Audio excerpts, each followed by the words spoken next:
అందరికీ నమస్కారం. శిరీష క్రియేషన్స్‌కు స్వాగతం. ఆహ్, ఈ వీడియో అంటే నేనిది కలరింగ్ అంతా చేసిన వీడియో మీరు చూసే ఉంటారు. దాని తర్వాత దీన్ని సేల్ కోసం అదే మేము స్టాల్ పెట్టామని చెప్పాను కదా స్కూల్‌లో. అందులో గూడా పెట్టాము. బట్ ఇది సేల్ అవ్వలేదు. అండ్ తర్వాత లక్కీగా ఈవెంట్ అయితే నవంబర్ 14థ్‌కి చిల్డ్రన్స్ డేకి జరిగింది. తర్వాత ఒక బర్త్‌డే పార్టీ వచ్చింది నవంబర్ 23 అరౌండ్ ఆ టైంకి వచ్చింది. సో, ముందు రోజు చెప్పినా కూడా నాకు 1 డేలో అంటే ఇది ఆల్రెడీ ఆల్మోస్ట్ బేస్ అంతా ప్రిపేర్ అయ్యి ఉంది. కస్టమైజేషన్ ఒక అమ్మాయి కోసం చేయాలి కాబట్టి అది ఈజీ అయిందనమాట నాకు. బర్త్‌డే పార్టీ ఒక అమ్మాయిది, అంటే మా పాప వాళ్ళ క్లాస్‌మేట్‌దే. సో, తనకి గిఫ్ట్‌గా ఇవ్వడానికని దీన్ని నేమ్ బోర్డ్ లాగా కస్టమైజ్ చేద్దాం అనిపించింది.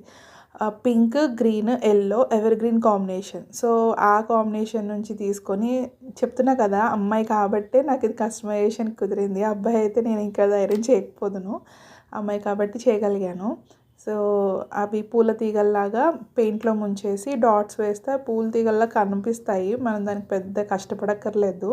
ఆ ప్యాటర్న్ మాత్రం జిగ్‌జాగ్‌లాగా వేసుకుంటూ వెళ్తే సరిపోతుంది. డాట్స్ మాత్రము. ఆ డాట్స్‌ని అల్లుకుంటూ ఈ పువ్వుల తీగలు ఉన్నాయని అంటే కొంచెం మనకి వేస్తూ ఉంటే ఐడియా వస్తుంది. ఒకవేళ ఐడియా రాలేదు అంటే రఫ్‌గా ఒక బోర్డ్ మీద ట్రై చేయండి. తర్వాత ఇక్కడ ట్రై చేయండి. డైరెక్ట్‌గా వేయడానికి భయమైతే. దీనికి ఆర్టిస్ట్‌లు అవ్వాల్సిన అవసరం లేదండి. నేను అసలు ఆర్టిస్ట్‌ని కాదు. నాకు డ్రాయింగ్ కానీ, పెయింటింగ్ కానీ, కలరింగ్ కానీ అసలు పెద్దగా రానే రావు. ఎవ్రీ టైం నేను భయపడుతూనే అటెంప్ట్ అయితే చేస్తూ ఉంటాను. మెయిన్‌గా ఏంటంటే డ్రాయింగ్ అయితే అస్సలు రాదనమాట. కానీ ఇదే ట్రై చేయొచ్చు. దీనికి నిజంగా చెప్తున్నా కదా, ఆర్టిస్ట్ అవ్వాల్సిన అవసరమే లేదు. తర్వాత మిర్రర్స్‌ని యూజ్ చేసి, ఆల్ఫాబెట్ స్టిక్కర్స్‌ని యూజ్ చేసి, గ్లిటర్ గ్లూ ఈ 3 యూజ్ చేసి ఈ ఆద్య అనే నేమ్‌ని అయితే క్రియేట్ చేశాను. తర్వాత ఒక చిన్న డాల్ ఉంటే దాన్ని కూడా ఇలా స్టిక్ చేసేసాను అనమాట. ఓవరాల్ లుక్ అయితే ఇలా వచ్చేసింది. దీన్ని ఇప్పుడు నేనే ప్యాకింగ్ చేస్తున్నా. నేను చేసిన ఐటమ్స్ అన్నీ మోస్ట్లీ నేను ప్యాక్ చేసేస్తాను.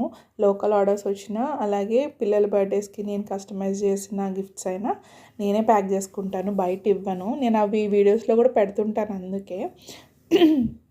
సో, అదొక హ్యాపీనెస్ అనమాట. సో, చేయడానికి ఏంటి, గిఫ్ట్ ర్యాపింగ్ చూపించడానికి ఏం లేదు. చేసిన గిఫ్ట్‌ని కవర్లో పెట్టాను. దాన్ని బేస్ బాగుండాలంటే మనకి ప్యాకింగ్ బాగుండాలి కాబట్టి ఒక కార్డ్‌బోర్డ్‌ని తీసుకొని ఈ గిఫ్ట్‌ని అందులో పెట్టేసి అది కవర్ చేశాను. దీన్ని మొత్తాన్ని ఒక గిఫ్ట్ పేపర్‌తో కవర్ చేశాను. నా దగ్గర గిఫ్ట్ పేపర్స్ కూడా ఎప్పుడూ అవైలబుల్గా ఉంటాయి. అంటే నేను హ్యాండీగా పెట్టుకుంటాను. మోస్ట్లీ నాకు ఆర్డర్స్ వచ్చినప్పుడు యూజ్ అవుతాయని చెప్పి. డీమార్ట్‌లో కూడా మోస్ట్లీ ఉంటాయండి, మంచి డిజైన్స్ దొరుకుతాయి. అక్కడ కూడా ట్రై చేయండి. నేనైతే ఇది నార్మల్ బుక్ షాప్‌లో అలా తీసుకున్నవన్నమాట. చాలా ఇయర్స్ అయింది. నేను ఒకటేసారి 25 పేపర్స్ కొని పెట్టుకున్నా. సో, అవే ఇప్పుడు అయితే యూజ్ చేస్తున్నా ఆల్మోస్ట్ 2-3 ఇయర్స్ నుంచి. నాకు పెద్దగా ఆర్డర్స్ రావు కాబట్టి అలా అవుతూ ఉన్నాయన్నమాట. ఇది మా పాప సెలెక్ట్ చేసుకుంది కవరు.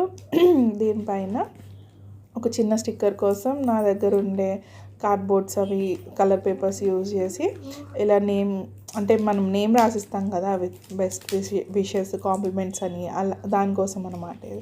సో, తన నేమ్ ఇంక్లూడ్ చేసి మా పాప నేమ్ కూడా రాసేసి గిఫ్ట్ అయితే ఇలా రెడీ చేసేసా. ఓవరాల్గా కస్టమైజ్డ్ గిఫ్ట్ అలాగే గిఫ్ట్ కవరింగ్ ఎలా ఉందో చెప్పడం మర్చిపోకండి. నచ్చితే లైక్ చేయండి, షేర్ చేయండి.